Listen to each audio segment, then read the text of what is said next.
Alhamdulillah alladzi bi ni'matihi tatimmus shalihat. Segala puji bagi Allah Jalla Jalaluh yang karena nikmatnya kebaikan-kebaikan menjadi sempurna.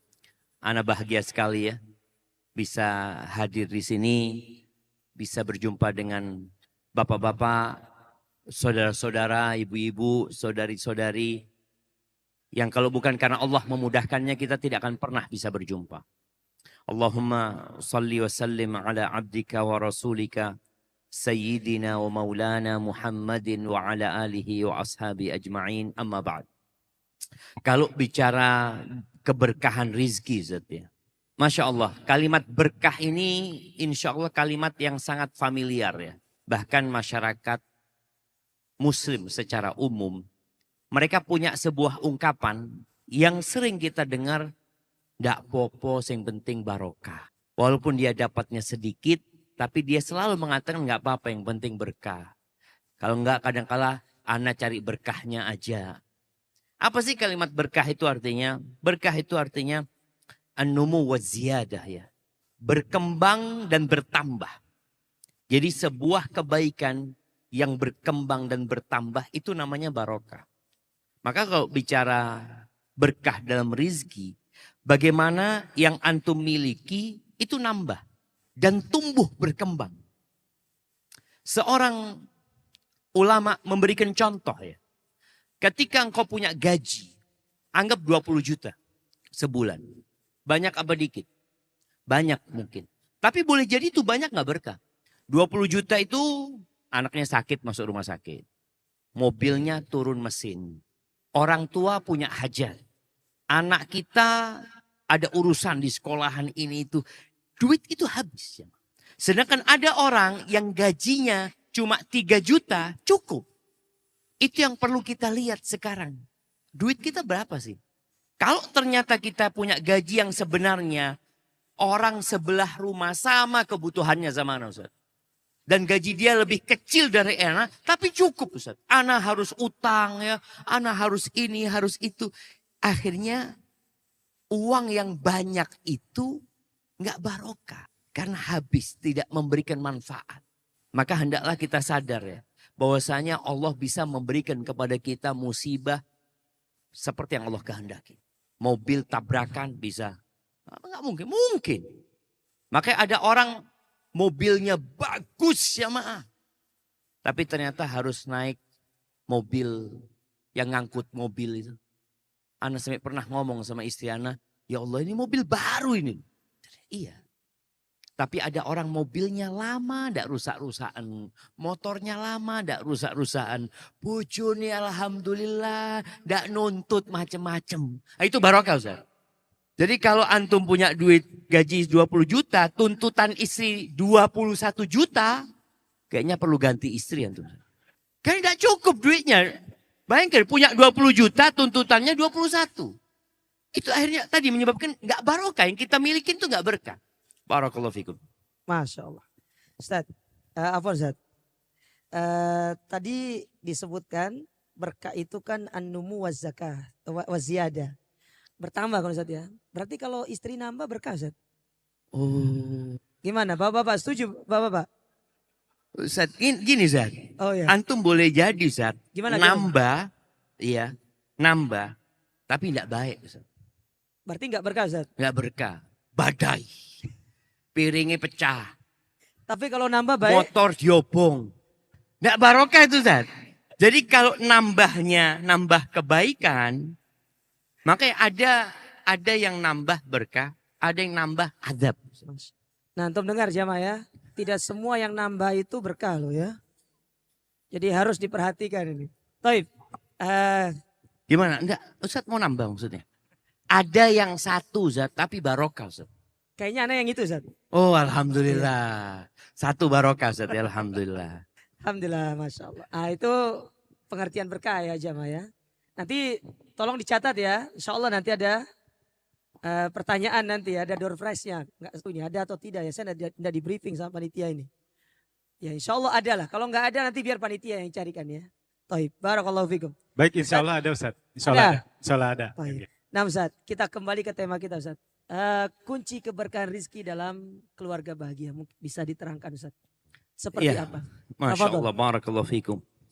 Ahibati fillah, entah berapa belas tahun yang lalu ya. Ana baca buku ini. Buku ini ana baca bahasa Arabnya ya. Judulnya Mafatihur Rizqi. Kunci-kunci rizki. Fi dhaw'il kitab was sunnah. Yang sesuai dengan arahan Al-Quran dan sunnah. Ketika Ana baca buku ini, Ana melihat ternyata banyak dari kaum muslimin yang berpikir bahwa mencari rizki itu hanya dengan bekerja. Makanya istri bantu suami cari rizki itu berarti istri harus kerja. Bayangan mereka seperti itu. Maka setelah Ana baca buku ini ternyata banyak kunci-kunci rizki yang istri bisa membantu suaminya tanpa dia bekerja. Maka itu pentingnya kita belajar. Tatkala Allah Azza wa Jal menurunkan Nabi Adam, Hawa ke muka bumi ini, Allah itu pesan. Kata Allah, فَإِمَّا يَأْتِيَنَّكُمْ مِنِّي huda. فَمَنِ اتَّبَعَ هُدَايَ فَلَا يَضِلُّ وَلَا يَشْقَى. Kata Allah, apabila datang kepada kalian petunjuk dari aku, maka barang siapa yang mengikuti petunjukku, dia akan dapat dua. Dia tidak akan tersesat dan tidak akan menderita hidupnya. Maka dalam bab mencari rizki, orang itu juga perlu lihat buku petunjuknya seperti apa. Ya'ti 'alan nasi zamanun la yubali bima akhad. Akan datang satu masa di mana orang nggak peduli lagi dia dapat rizki dari mana. Amin halalin amin haram. Apakah dari cara yang halal atau dari cara yang haram. Makanya terus terang nanti harapan ana kalau kita bikin seminar atau daurah kayak gini. Itu ya apa saja. Orang-orang pasar itu perlu ikut daurah. Makanya kalau Anda lihat wajah-wajah ini wajah-wajah yang sudah ngerti, yang sudah paham ya. Seperti itu. Bagaimana kita menyampaikan kepada para pekerja itu bahwa banyak kunci-kunci rizki yang tidak harus keluar keringat. Nggak harus antum keluar keringat. Nggak harus antum keluar rumah. Kenapa banyak wanita harus keluar rumah ya, kerja di pabrik, kerja di perusahaan, kerja di mana. Karena dia berpikir, Ustadz anak ingin bantu suami, anak ingin meringankan beban suami. Baca nih buku ini. Engkau ingin meringankan beban suami, engkau baca. Ternyata pintu rezeki itu, kunci-kunci rezeki itu banyak. Kemudian jamaah kita perlu pahami, yang kasih rezeki itu siapa? Siapa yang kasih rezeki kita? Allah Azza wa Jalla. Jadi kalau bicara mencari rizki, carilah kepada pemilik rizki. Allah mengatakan, وَمَا مِنْ دَابَّةٍ فِي الْأَرْضِ إِلَّا عَلَى اللَّهِ رِزْقُهَا.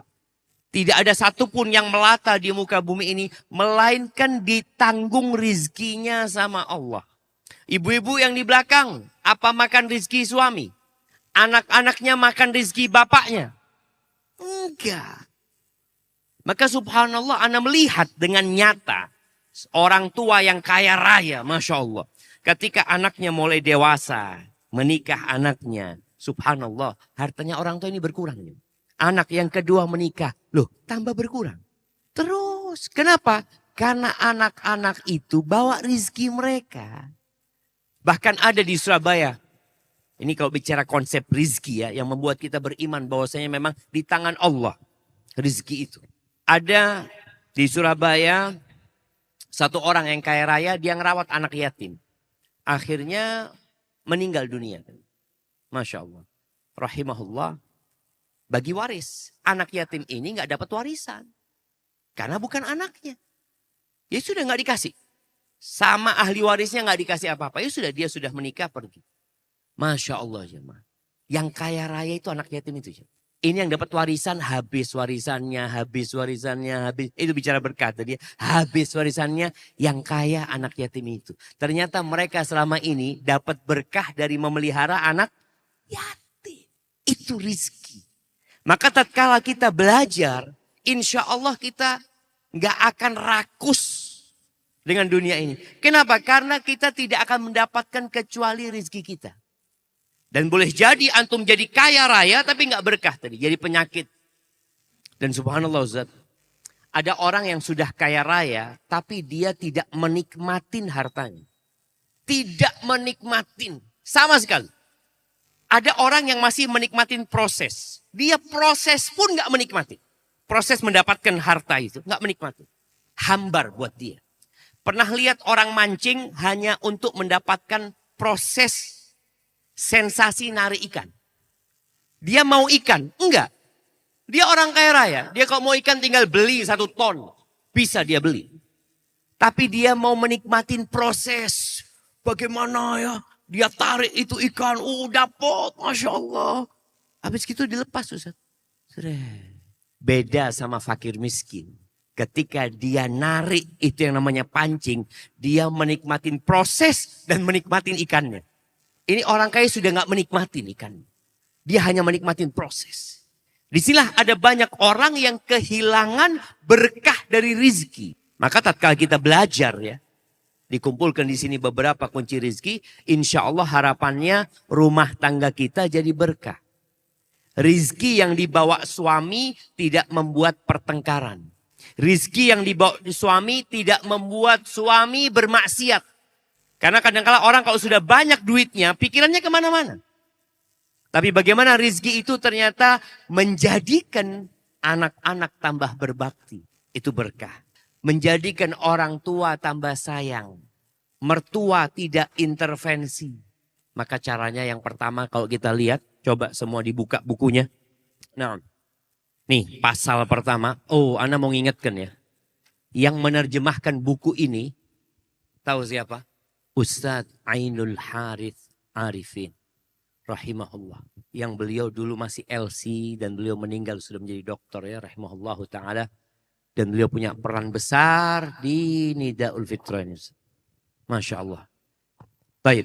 Yang pertama apa? Baik. Di halaman 9. Di halaman 9 dilihat istighfar dan taubat. Jadi bapak-bapak yang merasa sempit rezekinya, yang merasa susah cari pekerjaan, buka toko sebelah rame, toko dia sepi, lalu berpikir, koyo tonggo iki nggak dukun. Kita itu sering menvonis orang, ribut sama urusan orang. Tolong kita fokus sama diri kita sendiri. Mulailah dengan dirimu. Kenapa kok sepi? Mungkin ana yang kurang istighfar. Mungkin ana yang sok suci. Mungkin ana yang suka menyalah-nyalahkan orang. Orang itu kalau suka nyalahkan orang lain, insya Allah dia jarang istighfar. Karena dia merasa ana enggak apa-apa. Yang salah fulan.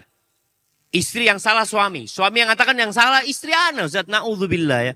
Enggak dididik sama benar. Dengan benar sama orang tuanya. Ada seorang anak perempuan yang ngomong sama emaknya. Dia ngomong, Bu, kalau ibu nanti menikahkan anak, ibu mau minta apa sama calon suami anak? Nih Ustaz, ini sang anak ngomong sama ibunya, kalau nanti aku dinikahkan sama ibu, ibu mau minta apa sama calon suami anak? Apa kata ibunya? Anak mau minta maaf dunia akhirat sama dia.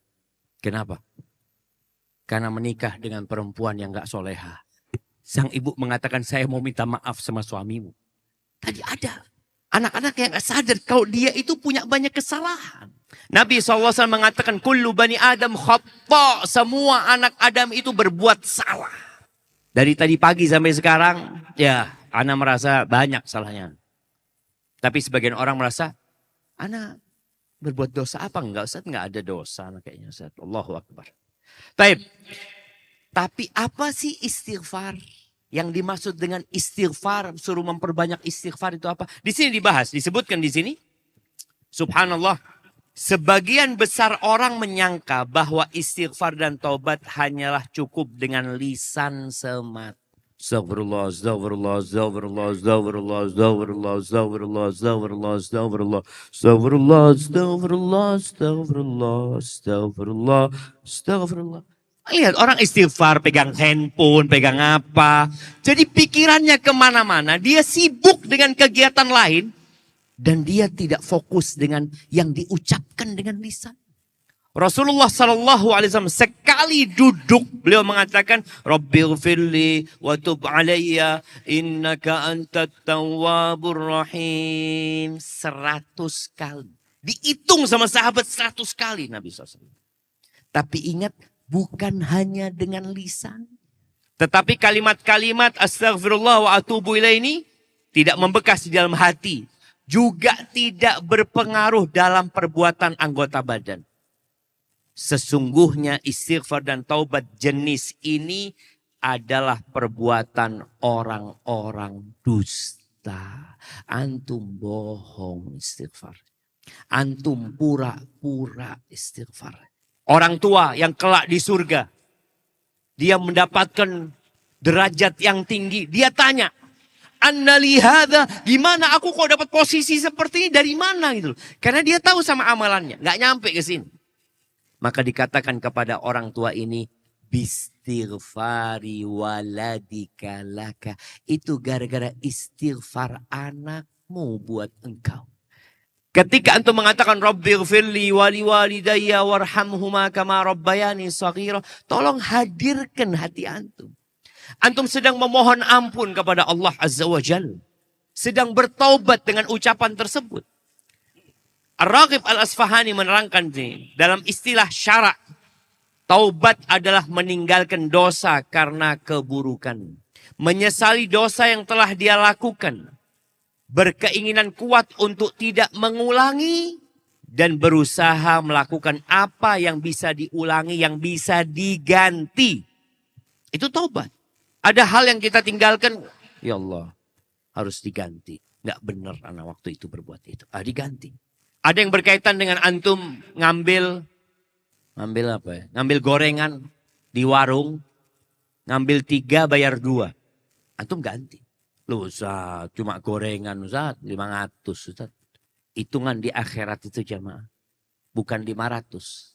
Tapi sen di bawah, sen dzarrah. Semut kecil. Maka syarat taubat di sini Imam Nawawi menyebutkan syarat taubat itu ada 3. Menyesali, meninggalkan, bertekad untuk tidak mengulangi. Kalau ada urusan sama orang lain, antum harus minta maaf. Di sini disebutkan ya, Masya Allah. Ini ada dosa yang banyak kita lakukan tapi kita lupa. Apa kata Imam Nawawi? Di halaman, tetap halaman 10 ya. Di bawah, di alinea terakhir. Jika taubat itu berkaitan dengan manusia, maka syaratnya ada 4. Ketiga syarat di atas dan keempat, hendaklah ia membebaskan diri, memenuhi hak orang tersebut. Jika berbentuk harta benda atau sejenisnya, maka ia harus mengembalikannya. Jika berupa had, hukuman, tuduhan atau sejenisnya, maka ia harus memberinya kesempatan untuk membalasnya. Atau meminta maaf kepadanya. Jika berupa ghibah, menggunjing orang. Antum mau istighfar 1000 kali. Kalau syarat yang keempat tidak dipenuhin, nggak bisa. Ini berkaitan dengan hak orang. Maka di sini disebutkan jika berupa ghibah, maka ia harus meminta maaf. Dan ghibah ini termasuk dosa besar. Baik, apa dalil kalau istighfar itu, bertobat kepada Allah itu membuat rizki jadi lancar? Orang ini saat banyak berpikiran rizki itu fulus. Ustaz. Bapak-bapak, ibu-ibu, ya Allah bicara rizki ya. Uang itu adalah rizki di tingkatan yang paling rendah. Harta itu tingkatan rizki yang paling rendah. Yang di atasnya harta itu namanya sehat. Siapa yang mau dapat door prize 1 miliar. Tapi pulang dari sini stroke. Ada yang mau? Nggak ada yang mau. 2 miliar. Mama 2 miliar. Tapi pulang dari sini stroke. Pakai kursi roda. Maka di sini nikmat sehat itu juga rizki loh. Antum nggak sakit itu rizki. Antum bisa duduk di bawah itu rizki. Dari Allah Azza wa Jalla. Kadang-kadang kita anak sudah istighfar Ustaz. Tapi kok tak lihat datang-datang rizkinya. Ustaz. Karena antum terlalu sempit memikirkan rizki itu adalah harta. Sehat. Wallah orang-orang kaya itu kepingin dia beli sehat tapi nggak bisa. Di Madinah Ustaz ada orang punya 8 apartemen, 8 tingkat apartemen Ustaz. 8 dia punya. Mungkin satu apartemen ya di sana 5 lantai. Apartemen pertama dijual. Kedua dijual. Ketiga sampai ke-7 semuanya dijual. Dan dia belum sehat. Belum sehat. Bayangin ya harga sehat itu harga 7. Bukan harganya. 7 apartemen itu nggak bisa mengembalikan kesehatan dia. Dia berangkat ke Amerika, berangkat ke Jerman, ke Amerika, berobat habis. Supaya kita tahu. Ketika antum banyak istighfar, kemudian antum tunggu-tunggu fulusnya nggak datang. Antum lupa bahwa Allah sudah kasih antum kesehatan yang lebih mahal daripada uang tersebut. Setelah sehat, apa rizki yang lebih tinggi dari itu? Aman. Nikmat aman. Para ulama mencontohkan ya tentang rizki aman sama sehat. Bapak-bapak ini mau sehat tapi nggak aman atau mau aman tapi sakit? Milih mana? Oh enggak, dua-duanya Ustaz.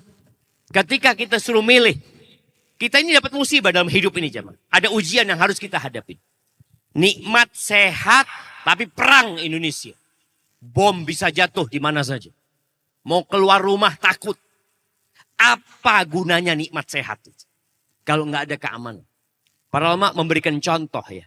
Supaya kita tahu lebih tinggi mana nikmat sehat sama nikmat aman. Seekor domba yang kakinya patah. Dikasih makan. Sama seekor domba yang sehat. Di depannya itu, dia dikasih makan juga. Di depannya itu diikat seekor serigala.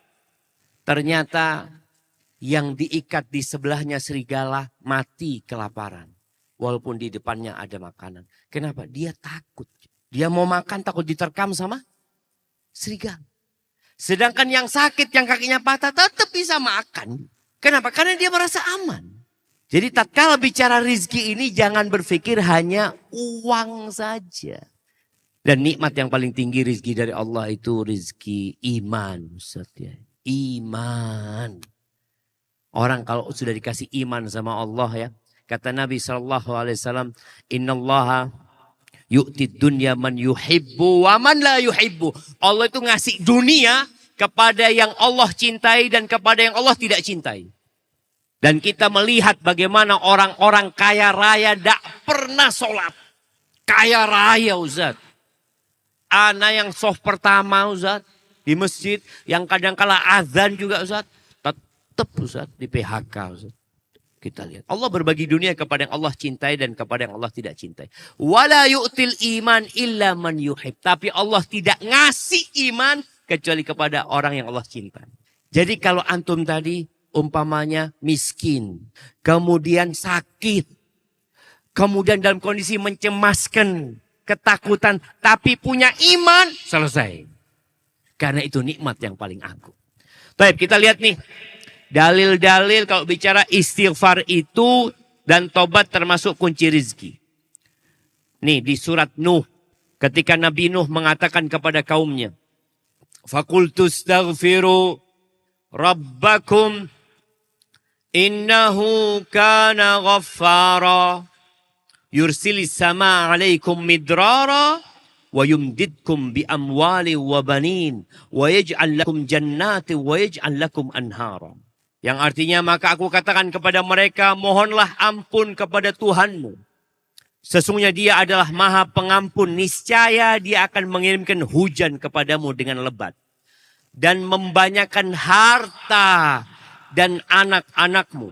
Dan mengadakan untukmu kebun-kebun dan mengadakan pula di dalamnya untukmu sungai-sungai. Hada istighfar wa taubat. Masih banyak ayat-ayat lain ya berkaitan dengan istighfar dan taubat ini. Maka harapannya mulai hari ini khususkan waktu untuk istighfar dan taubat. Khususkan. Sebagian ulama berpendapat bahwasanya hadis Nabi SAW membaca Rabbighfirli wa tub alayya innaka antat tawwabur rahim 100 kali itu dibaca selesai sholat duha. Jadi selesai sholat duha, antum duduk, istighfar. Boleh istighfar sambil jalan, boleh. Sambil naik sepeda motor, boleh. Tapi kadangkala kita kurang fokus. Naik sepeda motor, astagfirullah, astagfirullah, astagfirullah. Anaknya siapa ya, astagfirullah, astagfirullah. Nah, mungkin terjadi kan Ustaz. Karena dia sambil jalan. Yang penting ada sebagian kita sudah seperti itu ya, Mam. Baca zikir pagi petang itu hanya menyelesaikan target. Padahal Allah nggak mengabulkan doa dari hati yang lalai. Nggak dikabul. Sebagian bertanya, boleh nggak Ustaz Anda baca zikir pagi sambil masak? Boleh. Sambil nyapu? Boleh. Tapi seberapa konsentrasi engkau ketika membaca dalam kondisi seperti itu? Kadang-kadang kita lihat matahari sudah mau terbit, akhirnya bacanya cepet-cepetan. Raditu billahi rabba bil islami dina bi Muhammadin sallallahu alaihi wasallam nabiyya wa rasulullah raditu billahi rabba bil islami. Macam apa ini? Engkau sedang membuat sebuah pernyataan. Raditu billahi rabba. Engkau ridha Allah sebagai Rabb. Islam sebagai agamamu. Muhammad alaihi salatu wasallam sebagai nabimu. Engkau membaca pernyataan dengan cepat-cepat dan tanpa menghayati. Itu tadi sama dengan istighfar ketika antum tidak menghayati. Tolong dihayati. Kita baca ini banyak ayat-ayat yang menjelaskan tentang fadilah istighfar. Dan di halaman 19 ya. Ada sebuah hadis. Halaman 19. Hadis ini diperselisihkan kesahihannya. Tapi maknanya sahih. Dikatakan man aktsaral istighfar. Barang siapa memperbanyak istighfar. Mohon ampun kepada Allah. Dapat apa? Ja'alallahu lahu min kulli hammin faraja. Niscaya Allah menjadikan untuk setiap kesedihannya kelapangan. Jadi kalau sumpek, galau, gundah, obatnya apa? Astaghfirullah wa atubu ilaih. Astaghfirullah wa atubu ilaih. Seorang suami lihat istrinya galau, dek istighfar dek. Sampean suudzon ya. Suudzon. Suruh istighfar suudzon. Iya dek, kayaknya akeh dosane awakmu iki dek. Kita ya Allah jamaah. Rasulullah sallallahu alaihi wasallam 100 kali istighfar.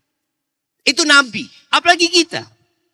Maka tatkala engkau galau punya masalah, duduk, jangan mulai kerjaan apa-apa, enggak dulu. Aku mau selesaikan 100 kali istighfar. Allah akan kasih buat dia kelapangan dalam setiap kesedihannya. Wa min kulli dhiqin makhraja. Dan akan diberi dari setiap kesempitannya jalan keluar. Kemudian wa razaqahu min haitsu la yahtasib. Dikasih rizki dari arah yang tidak disangka-sangka. Ustaz pernah dapat rizki nggak disangka-sangka nggak Ustaz? Alhamdulillah sering Ustaz. Sering Ustaz ya? Masya Allah. Bisa dikirim ke rumah Ustaz kalau sering Ustaz. Insya Allah Ustaz. Kalau kelebihan Ustaz. Jamaah. Siapa yang mau cerita? Nah, fadol. Dapat rizki dari arah yang tidak disangka-sangka. Ini sharing juga ya. Harapannya kita memotivasi yang lainnya. Siapa yang pernah dapat rizki yang tidak disangka-sangka. Yang dia sudah. Ya Allah sudah mentok Ustaz ya. Ini ada seorang perempuan Ustaz. Mau dipoligami Ustaz. Masya Allah. Dia cerita sama anak. Nggak tahu ya. Dia istighfar atau apa ya. Dia mau dipoligami. Allahu Akbar Ustaz. Mati suaminya Ustaz. Gak jadi poligami dia. Apa mungkin karena banyak istighfar Ustaz? Ya Allah. Ini hati-hati bagi para suami Ustaz berarti. Loh iya. Jadi, tadi kan kadang-kadang dia galau untuk dia akhirnya mendekatkan diri kepada Allah. Dicabut nyawa suaminya Ustaz. Itu rizki apa musibah buat ibu-ibu? Rizki apa musibah? Bisa dua-duanya Ustaz. Rizki katanya Ustaz. Rizki. Iya Ustaz. Nah mungkin ada siapa yang mau cerita? Ada yang mau sharing cerita. Pernah dapat rizki dari arah yang tidak disangka-sangka. Jamaah. Nah itu. Nah Tolong kasih panitia. mic-nya. Masya Allah. Barakallahu fikum. Perlu berdiri Ustaz? Ya berdirilah Oh, biar iya, kelihatan berdiri. antum. Perlu perkenalan juga? Iya dari mana? Oh iya. Fadol, Fadol. Namanya dari mana? Bismillah. Assalamualaikum warahmatullahi wabarakatuh. Waalaikumsalam warahmatullahi wabarakatuh. Perkenalkan nama ana Muhammad Muslim Alastari. Ana asal Magetan Ustadz. Dan sekarang bekerja di Sidoarjo. Di Sidoarjo Ustaz. Mungkin ana mau bercerita mengenai rezeki yang tidak disangka-sangka. Beberapa tahun yang lalu Umi ana ada hutang di salah satu bank Ustadz.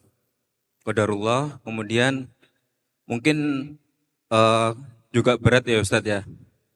Terus kemudian banyak masukan dari beberapa Ustadz agar Allah bukakan pintu rezeki. Kemudian Umi Ana insya Allah selalu berbuat kebaikan dengan cara bersedekah maupun cara lainnya Ustadz. Hingga pada saatnya Umi Ana berdoa kepada Allah untuk dimudahkan agar dapat melunasi hutang-hutangnya. Tanpa disangka Ustadz, tiba-tiba ada umahat dari salah satu pesantren menghubungi nomor Umi Ana. Kemudian di waktu itu menanyakan hutang-hutang di bank. Karena ini kan termasuk riba Ustadz ya. Dan tanpa disangka beliau membantu sekitar 20 juta Ustadz. Dan di situ nggak disangka Ustadz karena namanya orang baru kenal juga ya Ustadz ya. Dan di sisi lain ada hikmahnya yaitu orang yang memberikan rezeki ini menginginkan untuk bisa umroh Ustadz. Namun dengan biaya yang masih kurang akhirnya memilih uang tadi untuk disedekahkan. Seperti itu Ustadz. Akhirnya dia berangkat umroh juga. Masih belum Ustadz. Masya Allah. Insya Allah semoga bisa segera berangkat umroh. Jazakallah khair atas kisahnya. Dan insya Allah sebagian kita mengalami ya rizki yang tidak disangka-sangka jemaah. Allah itu, rizki itu ada dua Ustaz. Ada rizki yang dicari dan ada rizki yang mencari. Antum dicari sama rizki. Tapi ada rizki yang kita harus cari. Rizki yang mencari ini seperti hadiah, ya, hibah, warisan, ya. Tahu-tahu dapat telepon, pamanmu meninggal dunia. Paman, iya, paman ini tidak punya anak laki gitu. Oleh rizki ya, gitu kan. Iya, kalau kita tahu-tahu dapat warisan yang dia nggak pernah bayangin dia dapat warisan seperti itu. Salah satu caranya adalah memperbanyak istighfar. Baik, yang kedua, bertakwa kepada Allah. Jadi ketika antum ya menghadapi kesulitan dalam sisi keuangan, dikasih penyakit yang gak sembuh-sembuh, hidup dalam ketakutan, maka kumpulkan semua ketakutan itu, jadikan hanya takut sama Allah Azza wa Jalla. Jadi kalau bicara takwa, ini kalimat takwa kalimat yang sering kita dengar ya. Apa sih arti takwa? Di sini disebutkan Ar-Raghib Al-Asfahani mendefinisikan takwa itu, kata dia, takwa yaitu menjaga jiwa dari perbuatan yang membuatnya berdosa, dan itu dengan meninggalkan apa yang dilarang, menjadi sempurna dengan meninggalkan sebagian yang dihalalkan. Ini digarisbawahi. Jadi untuk kesempurnaan takwa kita itu, kadangkala kita meninggalkan yang halal. Artinya yang haram sudah kita tinggalkan, yang mubah-mubah, ya sebagian kita tinggalkan. Karena biasanya setan itu, ketika tidak berhasil menyesatkan antum dengan yang haram-haram, salah satu yang dia lakukan itu, bagaimana antum memperbanyak yang mubah-mubah. Ketika antum mau sampai tingkatan takwa, yang mubah pun sebagian antum tinggalkan. Bukan karena mengharamkan, tapi karena menghindarin. Seperti kebanyakan makan. Sebagian kita ini jamaah suka kulineran. Kuliner sana, kuliner sini. Udahlah. Endaklah, anak makan di rumah aja. Kenapa? Kadang-kala makan di warung, kedengaran suara musik. Kadang-kala perempuan, ini, itu. Endaklah, makan di rumah. Dia menjaga diri. Dan orang yang bertakwa ini, ya kalau bicara janjinya ya, kita lihat bagaimana di surat At-Tolak ini ya. Ini surat At-Tolak. Surat yang sebagian kita mungkin gak pernah membacanya. Bapak-bapak yang menikah ini, tolong dibaca surat At-Tolak. Bukan untuk menceraikan istrinya. Tapi paling tidak engkau takut kepada Allah SWT. Nih di surat At-Tolak, di ayat 2, potongan ayat 2 dan ketiga ya. Apa kata Allah? وَمَنْ يَتَّقِ اللَّهِ يَجْعَلْ لَهُ مَخْرَجًا. Barang siapa yang bertakwa kepada Allah, niscaya dia akan mengadakan jalan keluar baginya. Wa yarzuqhu min haitsu la yahtasib.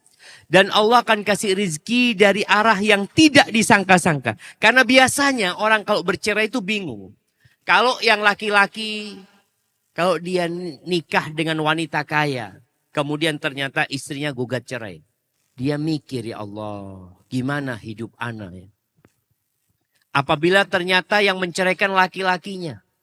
Sedangkan istrinya ini hanya ibu rumah tangga. Nggak punya sumber penghasilan. Dan kadangkala suaminya ini menceraikan gara-gara dia sudah berzina.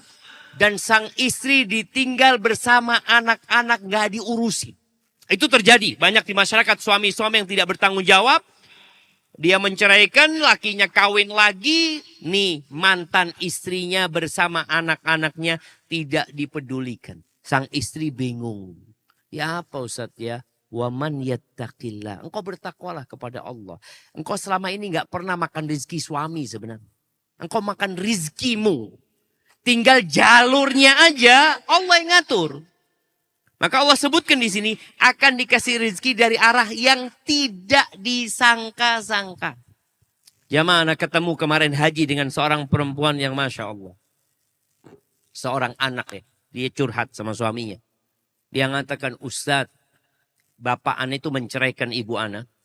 Ketika ana kalau nggak salah kelas 2, kakaknya kelas 4 SD. Dan kita dua anak ini menyaksikan KDRT, kejahatan bapak sama ibu itu sering. Ustaz. Trauma. Ustaz. Tapi subhanallah Ustaz, ibu ana itu setiap malam tidak pernah meninggalkan sholat malam. Puasa sunnah. Sampai anaknya yang dua ini sukses jamaah, kaya raya dua anak ini. Sudah menikah.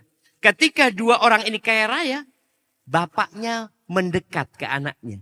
Karena nggak ada mantan bapak. Mungkinkah anak mengatakan, loh ini mantan bapakku ini. Tidak no. Itu bapaknya.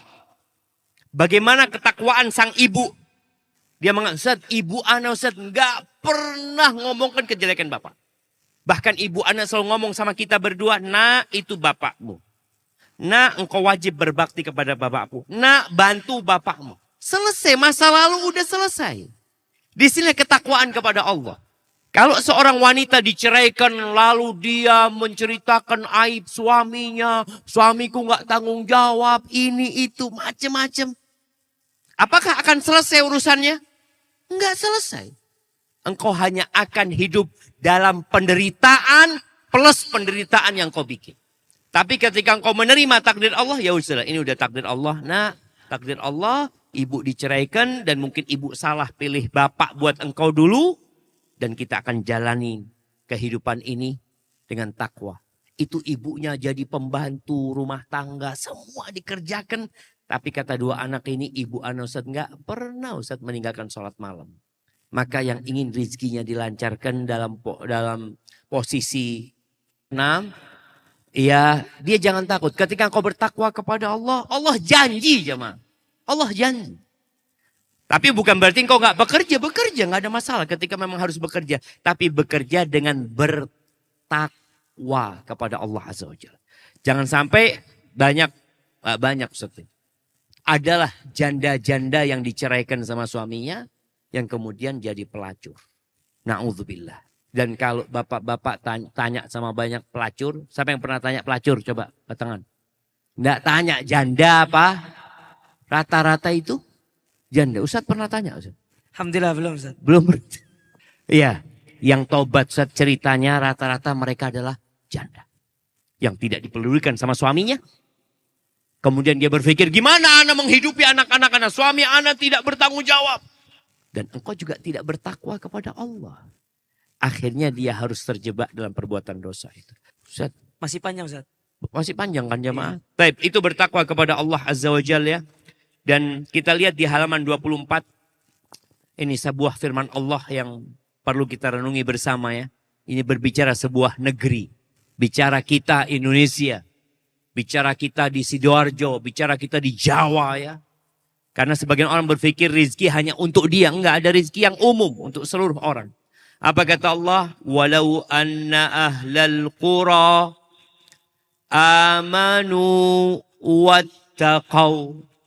Jikalau sekiranya penduduk negeri-negeri beriman dan bertakwa, la fatahna alaihim barakatim minas sama'i wal ard. Niscaya kami akan melimpahkan kepada mereka berkah nih dari langit dan bumi. Walakin kadzabu, tetapi mereka mendustakan ayat-ayat kami, fa akhadnahum bima kanu yaksibun. Maka kami siksa mereka disebabkan perbuatan mereka sendiri. Itu orang yang gak bertakwa. Dan boleh jadi gempa yang terjadi, kebakaran yang terjadi, badai yang dikirimkan. Itu disebabkan dosa-dosa kita. Maka hendaklah kita bertakwa kepada Allah Azza wa Jalla. Ya saudara-saudara kita di Maroko, di Libya. Jemaah, harta itu benar-benar gak ada harganya. Ana dapat berita tentang seorang penyelam di lautan Mesir itu. Dia nyelam, dia ngomong ada kira-kira 80 mobil di dasar laut itu. Dan di dalamnya ada orang-orangnya. Antum lihat. Dan tatkala Allah memberikan adab kepada satu kaum, itu yang kena semuanya. Bayi pun terkena. Ayam-ayam pun, ikan pun di sana. Dan bagaimana kucing yang dipelihara. Allahu Akbar. Ketika anak ke Palu, anak pernah melihat satu kampung hilang. Ambles. Dengan kulkasnya, dengan televisinya, dengan mobilnya, dengan orang-orangnya di sana. Dan peristiwa itu pada waktu maghrib. Artinya orang-orang itu sedang ada di rumahnya semua. Penyebabnya apa? Karena kita nggak bertakwa kepada Allah Azza wa Jalla. Jadi apa yang menimpa saudara kita, hendaklah jadi pelajaran buat kita. Jangan sampai itu menimpa kita. Karena rizki itu milik Allah, bumi ini milik Allah. Dan Allah kalau mau ambil, Allah tinggal ambil. Tanpa izin kepada kita. Baik, kemudian. Mungkin mau buka tanya jawab dulu, Ustaz. Siap. Terakhir Ustaz. Baik, Ustaz. Fadhal. Yang ketiga jemaah. Yang ketiga ini. Hal yang sebenarnya kita semua sudah paham ya. Ini hanya mengingatkan kembali. Yaitu bertawakal kepada Allah Azza wa Jalla ya. Makanya doa keluar rumah apa? Bismillahi tawakkaltu ala Allahi la hawla wa la quwata illa billah. Ini orang kalau susah biasanya baca doa itu Ustaz. Tapi kalau sudah senang kadangkala kita jarang baca doa. Makanya orang yang kaya itu berpotensi jauh dari Allah. Kenapa? Karena dia punya semuanya, dia nggak butuh gitu. Tapi coba sebuah orang yang sedang mau kerja dia, umpamanya dia mau jualan sesuatu ya. Dia keluar dari rumahnya dengan motornya, dia bawa barang jualan. Bismillahirrahmanirrahim. Ya Allah, mudah-mudahan payu ya Allah. Dia itu dari hati. Tapi antum yang punya harta cukup untuk 7 keturunan, antum apa sih? Anak punya sudah seperti itu. Maka bicara tawakal ini, ingat tawakal itu amalan hati. Apa sih arti tawakal? Subhanallah, Al-Imam Al-Ghazali rahimahullah berkata, tawakal adalah penyandaran hati hanya kepada wakil yang ditawakali semata. Jadi menyandarkan kepada Allah, tidak ke perusahaan, tidak ke kawan, tidak ke tempat kerja. Oh antum kalau buka toko di sini, insya Allah rame. Loh, yang kasih rezeki antum siapa? Allah. Jadi ada orang yang tawakalnya ke tempat. Ada yang tawakalnya ke dokter. Oh aman. Lorobo. Antum berangkat ke dokter, selesai urusannya. Anak ke dokter ini waras kabeh. Dokter. Mana Allah Azza wa Jalla? Dan di sini disebutkan juga, Al-Munawi mengatakan tawakal adalah menampakkan kelemahan. Gini. Antum menampakkan diri, ya Allah, aku gak punya apa-apa ya Allah. La haula wa la quwata illa billah. Benar-benar menunjukkan, ya Allah, aku ini lemah ya Allah. Kalau engkau gak ngasih, dia gak akan aku miliki.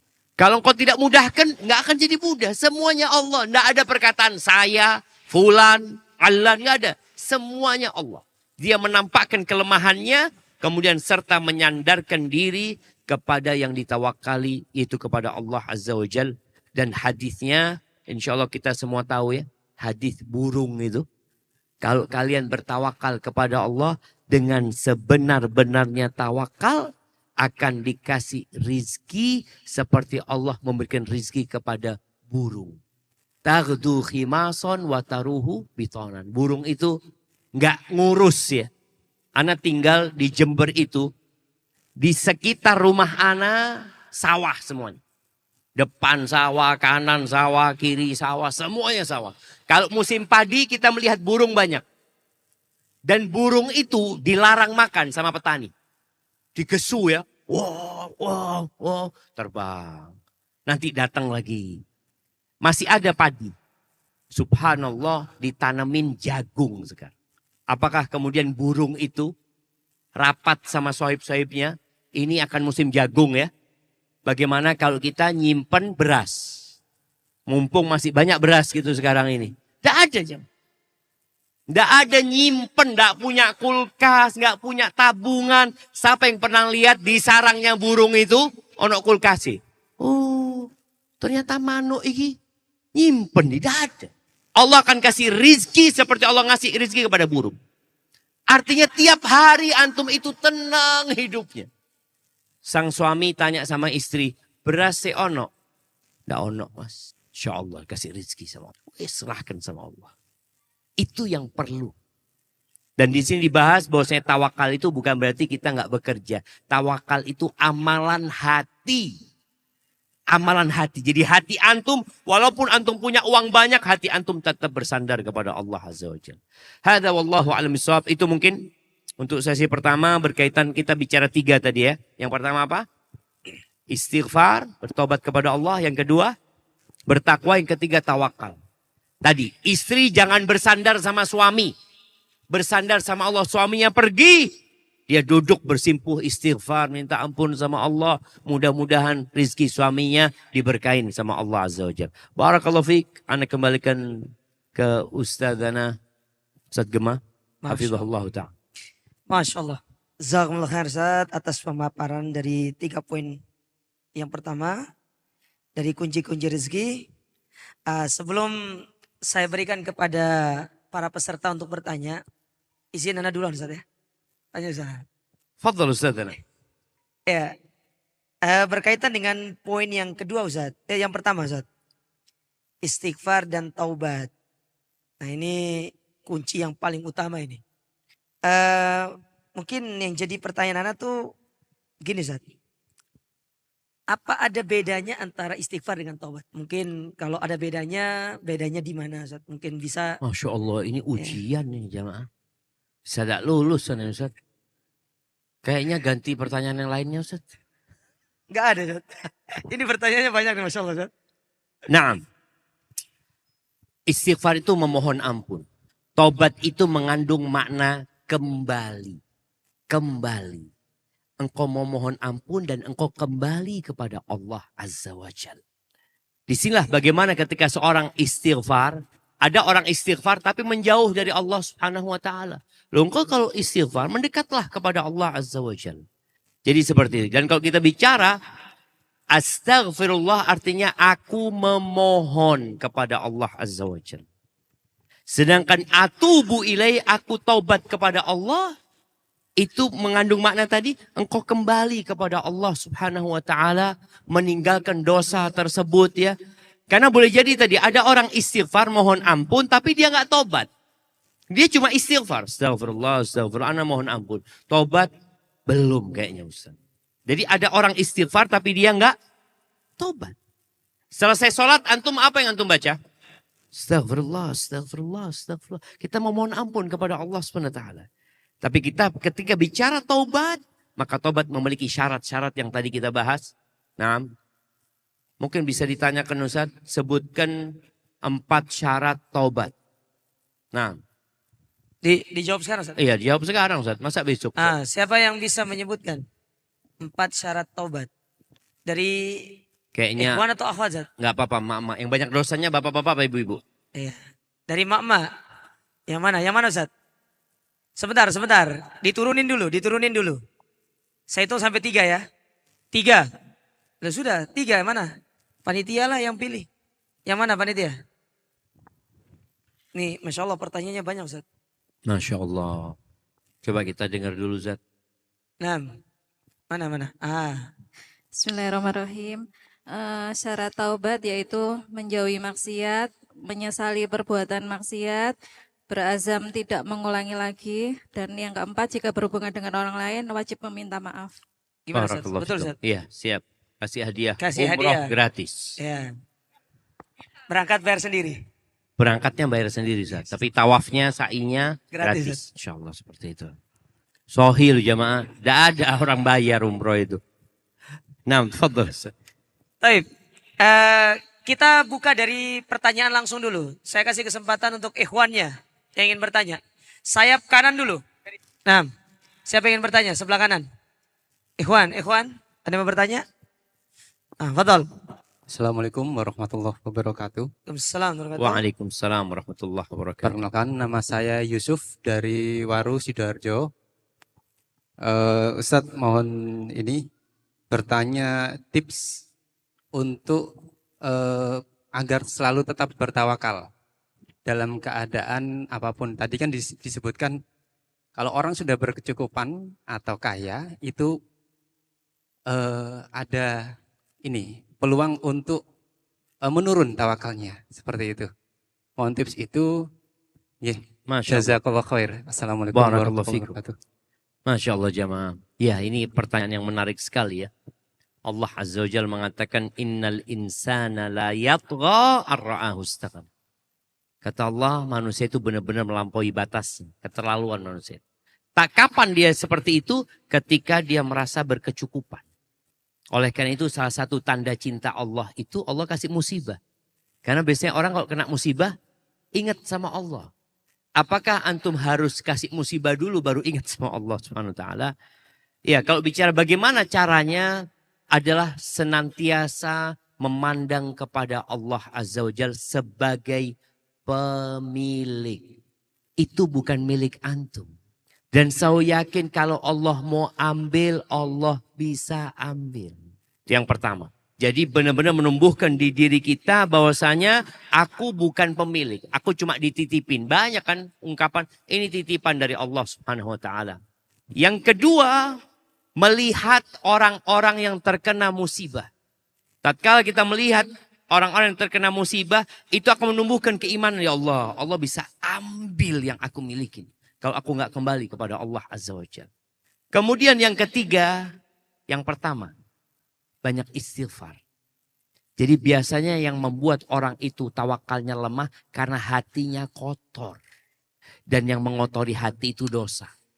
Ketika orang memperbanyak istighfar terus insya Allah hatinya akan bersih dan menjadi lembut. Dan dengan seperti itu insya Allah tawakalnya akan kembali. Bahwa hanya Allah yang bisa menyelesaikan semua urusan. Oleh karena itu ketika kita mendengar azan, tatkala sampai kepada panggilan hayya 'alas shalah, kita langsung berlepas diri dari semua kekuatan dan kemampuan kita.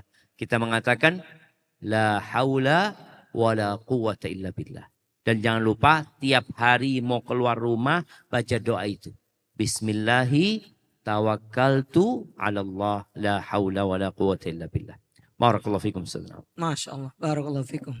Insya Allah sudah dicatat ya poin-poinnya ya. Tapi Ustaz, ini ada pertanyaan dari kertas ini Ustaz. Kayaknya urgen banget untuk dijawab Ustaz. Pertanyaan dari kertas. Dari Bukan dari jamaah Ustaz. Oh dari jamaah, siap Ustaz. Ana bingung kalau dari kertas Ustaz pertanyaan. Ustaz, tolong nasihati ibu-ibu panitia agar nggak judes. Nah. Urgen Ustaz, urgen Ustaz. Iya. Ya. Kayaknya perlu ada sesi khusus buat emak-emak panitia ini.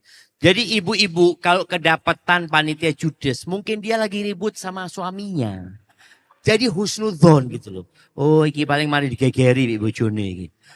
Sehingga kita berbaik sangka sama mereka. Dan buat para panitia ya masa nasihatin panitia di sini ya Ustaz? Tapi buat panitia utamakan senyum. Senyum sapa salam. Sopan santun. Apalagi sabar. Oh tuh panitia harus sabar. Jadi memang ngurusin emak-emak ini ruwet. Nah Sohi. Jadi emak-emak ketemu emak-emak tambah ruwet ya mah.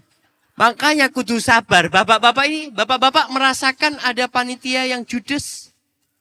Oh udah ada kan? Kayaknya gak cara pandangnya aja yang berbeda. Cara Tapi harapan anak panitia mungkin lebih kalem lagi ya. Kemudian, Anda mau tanya ya, emak-emak itu sudah saling kenal nggak sama yang di kanan sama kirinya? Sudah kenalan? Tadi ha- sudah. Tiap hari ikut ngaji, Ustaz. Tiap hari ngaji di Iya sini, kan Ustaz. sering ikut kajian bareng, Oh makanya ya, kenal, Ustaz. orang-orang soleh kabeh lek ngono iki, Ustaz. Insyaallah. Ya, kalau gitu sabar dan panitia mudah-mudahan bisa lebih kalem lagi. Paling enggak kalau ada yang sakit hati kasih bunga. Fadhal. Itu tandanya sakit hati kalau dikasih bunga. Mungkin bisa seperti itu panitianya. Itu ada bunga sebelah sana. Itu mungkin bisa dibagikan kepada yang merasa Ya. tersakiti sama panitia. Barakallahu fikum. Naam. Ya tolong panitianya jangan judes ya. Iya. Kayaknya panitianya protes, enggak judes itu. Merasa tidak judes. Oh merasa tidak judes. Nah, karena biasa judes. Ustaz. Nah Ustaz. Taib. Pertanyaan secara langsung dari akhwat. Nah. Siapa yang ingin bertanya? Nah itu. Tolong. Mic-nya panitia. Yang mana itu? Mike jamaah. Biasanya kalau emak-emak itu nanya, banyak curhatnya langsung, fokus. Ya jangan cerita dulu panjang kali lebar kali tinggi, jangan. Langsung aja. Ya memaksimalkan waktu. Ya silakan. Assalamualaikum warahmatullahi wabarakatuh. Waalaikumsalam warahmatullahi wabarakatuh. Langsung saja Ustadz. Tafadhali. Bagaimana membedakan rezeki yang kita dapatkan ini berupa rezeki yang berkah dengan istidraj.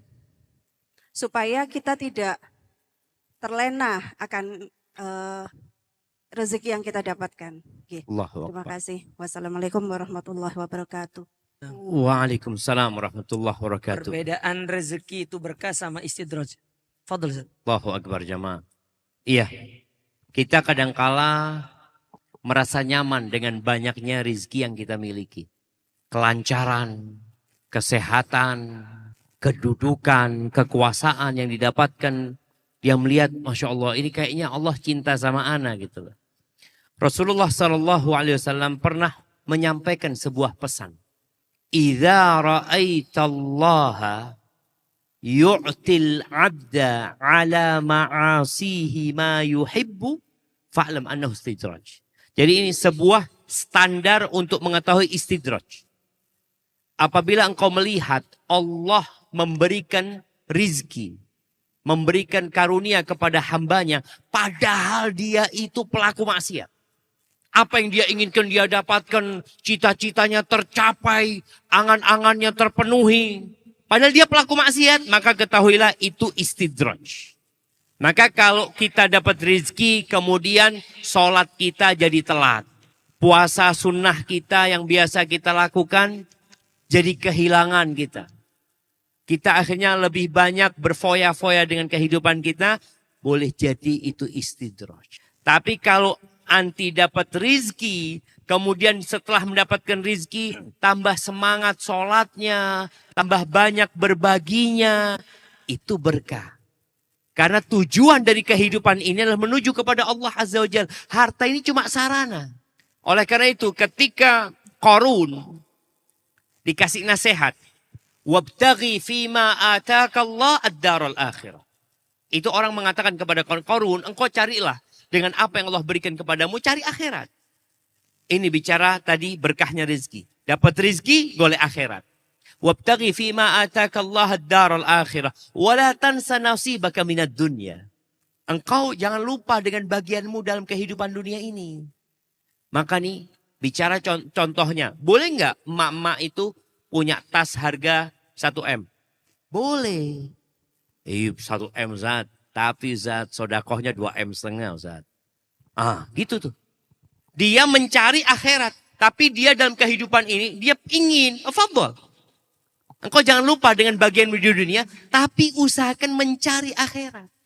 Jangan tasnya 1 M, sodakohnya 1 juta. Itu cerita kemana-mana aja. Masya Allah. Anak kemarin 1 juta sodakohnya. Masya Allah. Tasnya, 1 M. Gak banyak. Itu. Wabtaghi fima ataka Allah ad-daral akhirah wa la tansa nasibaka minad dunya wa ahsin kama ahsanallahu ilaik. Dan engkau berbuat baiklah kepada manusia sebagaimana Allah berbuat baik kepadamu. Ketika engkau dapat rezeki, banyak dari Allah nih. Bagaimana engkau menggunakan itu untuk berbuat baik kepada manusia. Wala tabghil fasada fil ard. Jangan berbuat maksiat. Jangan membuat kerusakan di muka bumi ini. Innallaha la yuhibbul mufsidin. Allah nggak suka dengan orang-orang yang berbuat kerusakan. Diingatkan nih Qarun, berbuat baiklah engkau sebagaimana Allah berbuat baik kepadamu. Apa kata Qarun? Innama utituhu ala ilmin indi. Aku ini bisa seperti ini karena kerja kerasku, karena ilmuku, karena linkku. Udah, aku. Akhirnya Allah tenggelamkan dia. Maka tadi, ketika engkau dapat rezeki, puji Allah dan yakin ini Allah yang kasih, bukan karena aku. Nah, insya Allah tuh jadi berkah. Allahu a'lam bishawab. Masya Allah. Sudah bisa dipahami ibu-ibu yang bertanya? Masya Allah. Tapi Ustaz, ini ada pertanyaan dari kertas Ustaz. Dari kertas lagi Ustaz. Pertanyaannya, Jadi Afwan, nanti panitia itu kalau nyebarkan kertas pertanyaan dibedakan. Yang emak-emak warnanya pink Ustaz, pink pink, Ustaz. yang bapak-bapak hitam. Yang supaya kelihatan. Nah, Baik. Ustaz izin bertanya, jika memang rezeki sudah ditakdirkan oleh Allah, lalu mengapa kita tetap harus berusaha untuk mencari rezeki? Masya Allah, Masya Allah. Iya. Kenapa kita tetap mencari rizki? Itulah iman. Iman bahwasanya Allah menetapkan takdir dan Allah nyuruh kita untuk menyambut takdir itu. Kita disuruh bekerja. Ada banyak ayat. Umpamanya selesai sholat Jumat. Fa'idha qudiyatis sholat. Kalau selesai sholat nih. Fantashiru fil ard. Wabtagu min fadlillah. Disuruh kerja. Kalian bertebaranlah di muka bumi ini. Bukan duduk di masjid aja. Wabtagu min fadlillah. Cari karunia Allah. Nih. Tetap ketika bekerja. Aku mencari karunia Allah. Wadhkurullaha kathiran la'allakum tuflihun. Kalian ingat yang banyak sama Allah. Masya Allah. Kok ono sing rame-rame ya. Ingat sama Allah yang banyak agar kalian sukses. Jadi kalau bicara rizki itu. Kita disuruh bekerja. Ya udah bekerja. Ketika nanti hasilnya. Kita kepingin hari ini dapat duit 200 ribu. Ternyata hasilnya. Oh ya Allah ternyata 500 ribu. Antum percaya. Ini Allah yang menakdirkan. Mau 200, mau 500. Kita kan punya keinginan. Masya Allah jemaah. Kemarin ada jemaah haji. Jemaah haji kita Ustaz. Dia cerita bagaimana prosesnya. Proses dia bekerja. Dia dulu sebagai penjaga toko handphone. Gajinya kalau nggak salah 700 ribu sebulannya. Akhirnya udah lama kerja dia buka usaha sendiri. Harapan dia dapat duit 1 juta Ustaz. Dari 700 ribu itu dia berharap dapat 1 juta. Udah seneng dia katanya. Subhanallah dapatnya 10 juta. Itu rizki. Artinya dia kan berusaha. Yang ngasih rizki siapa? Allah Azza wa Jal. Dan subhanallah dia kemarin jamaah ngomong. Ustaz ana mau ada sisa zakat Ustaz. Sisa zakat Ramadan belum dia habisin Ustaz ya.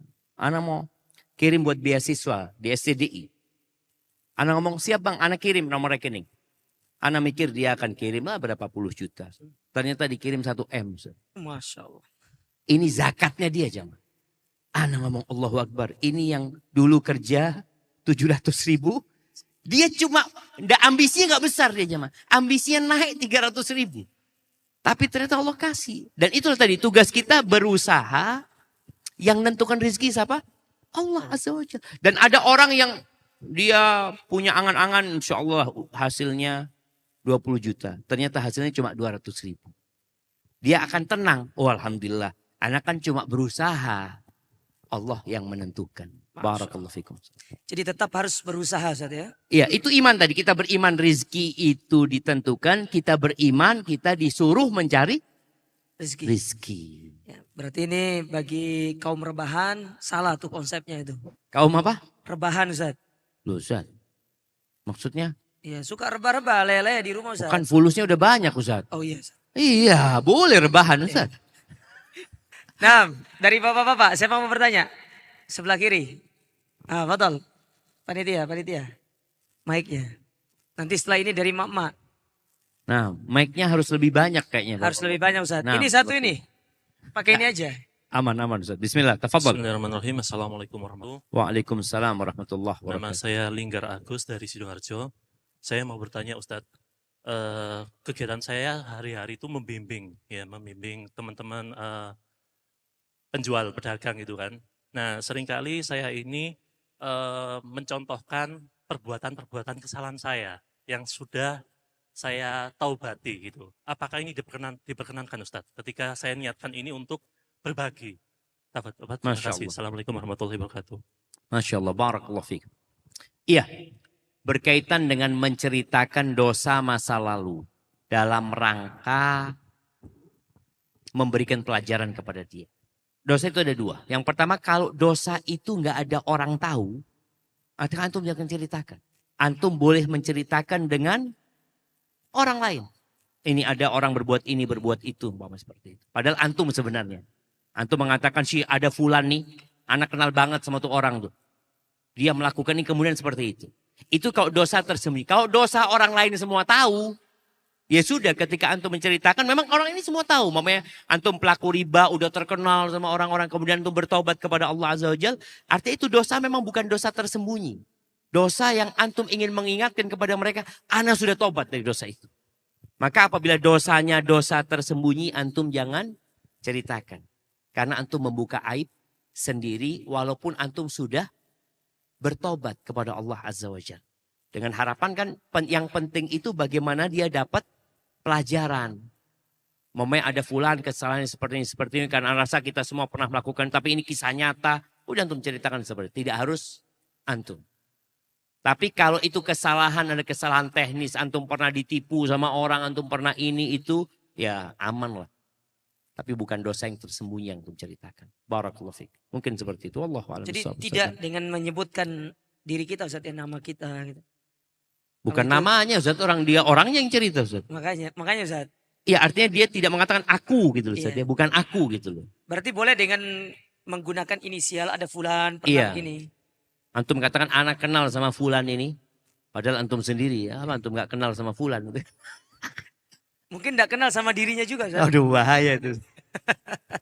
Ya ini penting ya. Yang penting berkaitan dengan menceritakan dosa itu tadi. Hendaklah kita berhati-hati. Masya. Barakallahu fikum. Tapi pertanyaan terakhir sebelum kita istirahat. Untuk akhwat. Nanti bapak-bapaknya. Untuk akhwat. Sebelum kita istirahat. Sholat ya. Betul. Mana mic-nya? Silakan Ibu. Bismillahirrahmanirrahim. Assalamualaikum ilaikum ya Ustadz. Waalaikumsalam warahmatullahi wabarakatuh. Nah, tafadhali. Pertanyaan Ana terkait dengan poin istighfar dan taubat. Yang mana di situ disebutkan tadi ghibah termasuk salah satu dosa besar.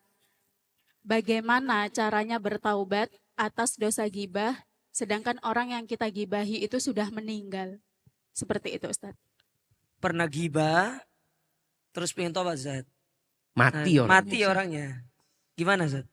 Ya nanti akan ada sidang pada hari kiamat. Orang itu akan mendapatkan haknya. Tapi kita yang masih hidup ini apa yang harus kita lakukan? Jadi jamaah berkaitan dengan ghibah ini ya. Yang Anda pernah baca. Ghibah itu ada beberapa model. Yang pertama model ghibah yang orang yang kita ghibahin gak tahu dia diribahin sama kita.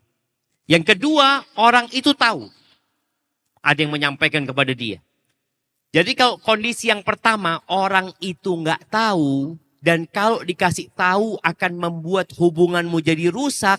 Maka jangan dikasih tahu. Engkau tetap minta maaf tanpa menyebutkan detail kesalahanmu kepada dia.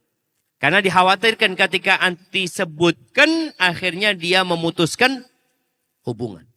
Cinta berubah menjadi kebencian, bahkan menjadi permusuhan. Maka hendaklah melihat maslahat ini. Tapi kalau enggak Ustaz, sohib ana ini insya Allah kalau ana sampaikan kepada dia, dia tetap memaafkan. Ya sudah minta maaf, sebutkan sohib ana pernah ribain ini itu. Dan beberapa orang itu pernah datang kepada ana jemaah. Dia ngomong, Ustaz, ana minta maaf Ustaz. Ana sering ribain Ustaz, sering maki Ustaz ini itu sebelum tobat. Dia kata, ana minta maaf Ustaz ya. Apa ana katakan, aku tidak maafkan engkau. Ana maafkan lah, ada urusan lah. Seperti itu. Tapi biasanya kalau sahabat dekat itu, kadangkala jadi Musuh. Jadi musuh, jangan sampai. Artinya cukup minta maaf kepada dia, ana minta maaf ya. Lahir batin, atas yang pernah aku lakukan yang disengaja dan tidak sengaja umum. Itu seperti itu. Tapi kalau dia itu tahu pernah kita gibahin, maka kita datang minta maaf. Karena dia udah tahu. Dia tahu kita pernah gibahin tapi dia tidak pernah tahu kita minta maaf sama dia. Berarti kita harus datang kepada dia meminta maaf. Gimana kalau sudah mati? Kalau sudah mati doakan. Doakan dia, berbuat baik untuk dia. Kemudian kalau engkau pernah menyebutkan keburukan dia, maka rubah di tempat yang engkau pernah menyebutkan keburukannya, sebutkan kebaikannya. Ini untuk membalas tadi keburukan yang disebutkan sama engkau. Insya Allah mudah-mudahan kelak pada hari kiamat ketika di sidang engkau sudah impas. Artinya sudah selesai dosamu ketika dia nuntut, ternyata engkau sudah bertobat kepada Allah dan engkau sudah menebus kesalahanmu dengan memuji dia dan menyebutkan kebaikannya. Hadza wallahu a'lam bissawab. Itu tadi yang kita gibahi perlu diajak makan juga nggak Ustaz? Diajak makan. Biar dia bisa memaafkan kita itu. Ustaz. Diajak makan kemudian biar dia yang bayar. Ustaz. Bisa jadi. Ustaz. Nggak apa-apa jemaah. Artinya tadi kita itu kadang-kadang minta maaf itu dengan segala cara ya. Ustaz dia nggak mau maafkan ana Ustaz. Antum bawa kirimkan makanan kepada dia. Ditolak Ustaz. Ana kirimkan makanan. Iya. Antum kasih anting, emas, insya Allah nggak dibuang sama dia. Jazakallah khair. Kalau makanan kan mungkin dibuang Ustaz. Soalnya dia diet Ustaz. Masya Allah. Nah, Barakallahu fikum Ustaz. Jazakumullah khair atas jawaban antum. Taib jemaah, insyaallah ini sesi pertama sudah selesai. Kita istirahat dulu.